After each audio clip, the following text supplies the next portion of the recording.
Hello and welcome to another episode of the Historic Challenges, and here we are for the second episode of the Dawn of MotoGP, and we're going to do the next 4 challenges because obviously we do 4 challenges per episode, so we'll get on to challenge number 5 straight away. So 2003, Valentino condemned to win. Valentino faces the first meets of the year without holding back on opponents. In the first 6 GPs he comes first 3 times and second 3 times, but then Gibernau finishes in front of him 3 times in a row. Too many for the Doctor, who gets back on track in qualifying, pole position with 120 thousandths of a second over his rival. When the lights go out, Troy Bayliss' Ducati takes the lead, but halfway through the race he is overtaken by the 2 Hondas. Rossi and Gibernau have a spectacular duel where Valentino prevails by only 42 thousandths of a second. He then celebrates the ball and chain on his foot. He was condemned to win. So I think in the media they're making fun of him, basically the Italian media, because he hadn't won for like months.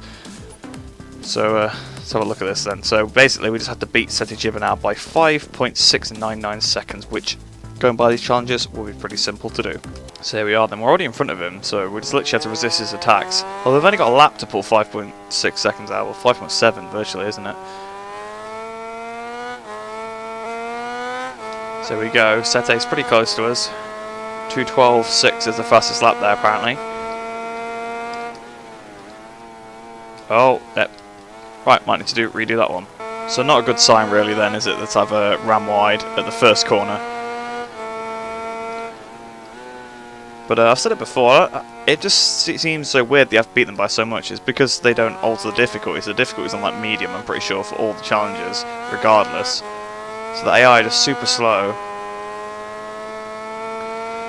And clearly they realise that, so they like offer people that are a bit better, that want to try and, you know, have fun. Oh, let's give them a gold challenge, make them win by like 6 seconds. But like, that just seems ridiculous to expect that. Like, I kind of get it, like maybe fair enough, have a bit of more of a time to beat to make it more difficult. Then also let you maybe change the AI difficulty. So, I mean, they used to let you change the AI difficulty on the old challenges that we had,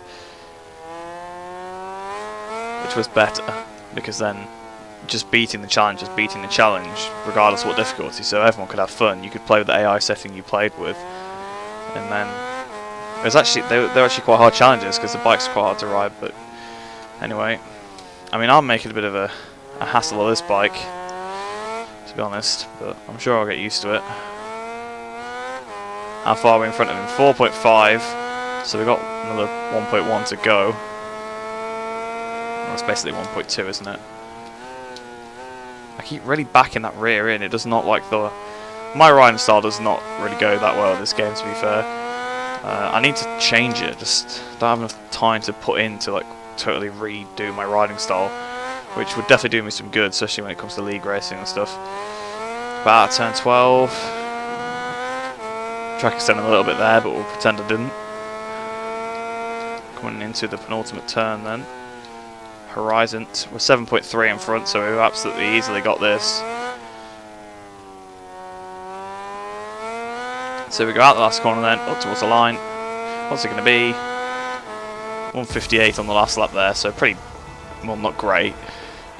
Pretty bad lap, but oh well, we unlocked Valentino Rossi, we unlocked an emoji with sunglasses and a feather. Those are 3 things I was desperate to get.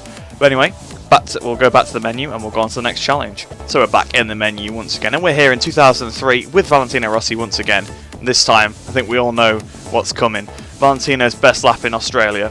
One of the most unique aspects of Valentino Rossi's career is his relationship with the Phillip Island track. 8 victories and 17 podiums, unbeaten records, but just 1 pole position.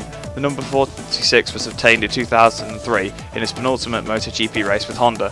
Valentino arrives pumped in Australia and in the first free practice round breaks Joe McWilliams' track record by 0.3 of a second.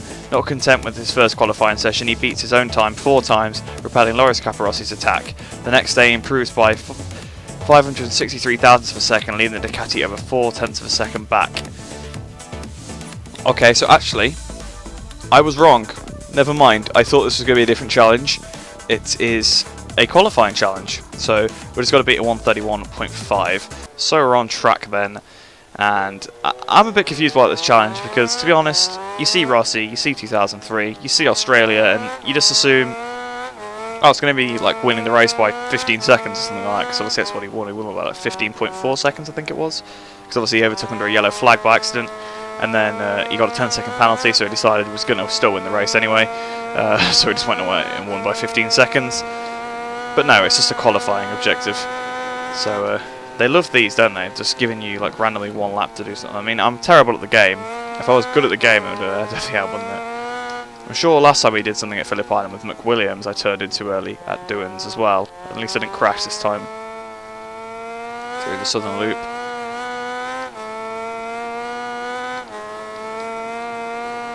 Through Stoner Corner. Hitting the brakes. Went towards the Honda hairpin. Turn 4 as it's called in the game. But yeah, like I was saying in the last challenge, I definitely need to change my riding style to suit this game a bit more. So I'm guessing the next games after this are going to be in more of a style like this, because MotoGP 18 was not a very realistic game. And obviously my style was perfect for that, but it's not. They're never going to go back to anything like that, so I need to adapt. Obviously try and be a bit better at the game. Well, not too bad now, I mean, I suppose, but if you compare me to like other people, I'm not great. Anyway, into turn 10 on the power. Flicking the bike over into 11. On the power again, sliding it through.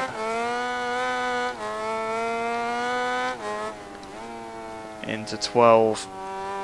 And out of turn 12 we go. Under the Melbourne sign, up towards the finish line then. That's a 129.4, so easily beat that. So we unlocked the Honda team this time. The Repsol Honda team for 2003.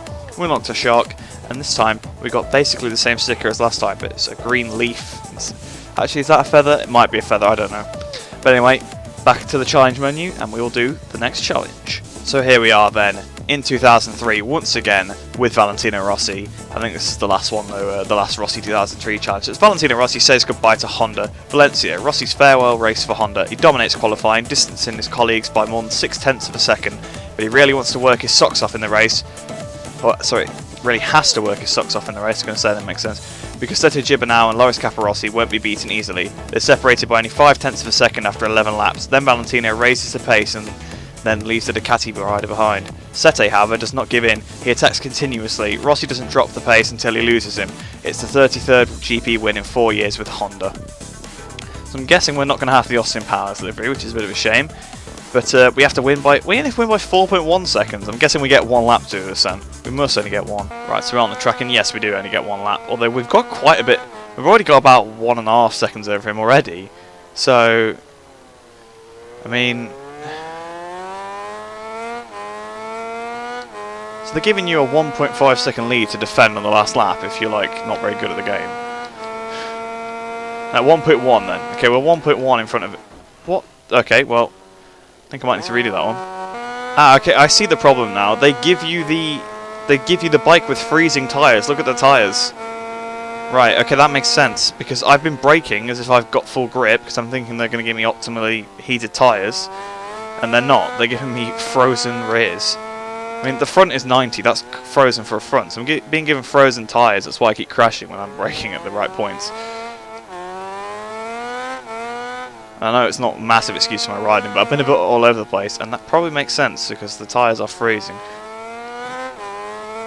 We've already got 2 seconds out to Gibber now anyway. Only got to get another 2.1 around the rest of the lap. Which should be pretty simple, because obviously we're going to get quicker as the lap goes on, because we'll actually have somewhat heated tyres. There we go. Getting to the optimal range now. Let's actually brake with the rear brake a little bit without it killing me.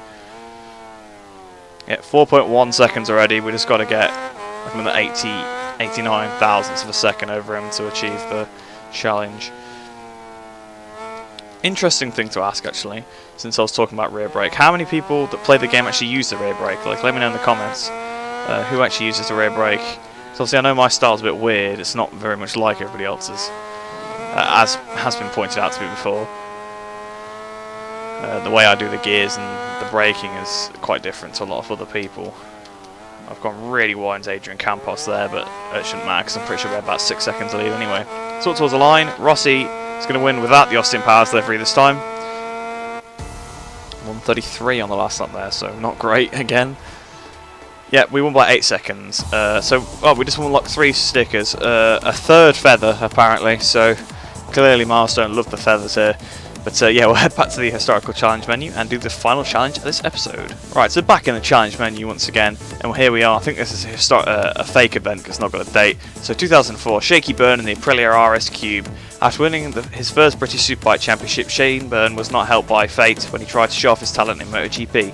He missed several GPs due to injury, and in those he did race, he rode bikes that were not as good as those of his rivals. A pity, because the Aprilia RS Cube, which he raced with 9 GPs in 2004, was technically advanced. The 3-cylinder engine had pneumatic valves, ride-by-wire and a carbon clutch. In Mugello, the Londoner recorded his only presence in the top 10. Back home, he won the British Superbike title 5 more times. So it hasn't got a date, but then if this is based on him actually getting a top 10, I don't really understand. But anyway, what have we got to do then? Oh, we just got to set a lap time, so okay, that'll be why. So yeah, we'll set a lap time then, a 1:52.0 we've got to beat with Shane Byrne. So we are on track now through the Biondetti. It's cloudy as well. We're going about 2 miles an hour through the Biondetti into Buccini. Frozen tyres again, look. They really try and make this difficult for me. They know I hate Mugello already. I'm not good on the historic bikes, I'm not good at Mugello, and I'm terrible on frozen tyres. They're really stacking the odds against me here. Although a 1:52.0, considering the lap times are in the 45s, 46s for me at Mugello on the regular bikes, I'm not going to be that much slower on one of these. Probably like 3 seconds max, so I expect 49 maybe. Yeah, I'm putting it down now. I'm going to get a 1:49.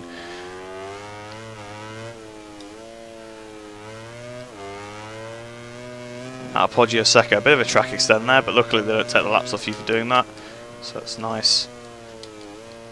It would be very annoying if through Borgo San Lorenzo again, sliding it again, track extended. And that's just literally how everyone rides it online anyway, so through Casanova, flip the bike over into Savelli.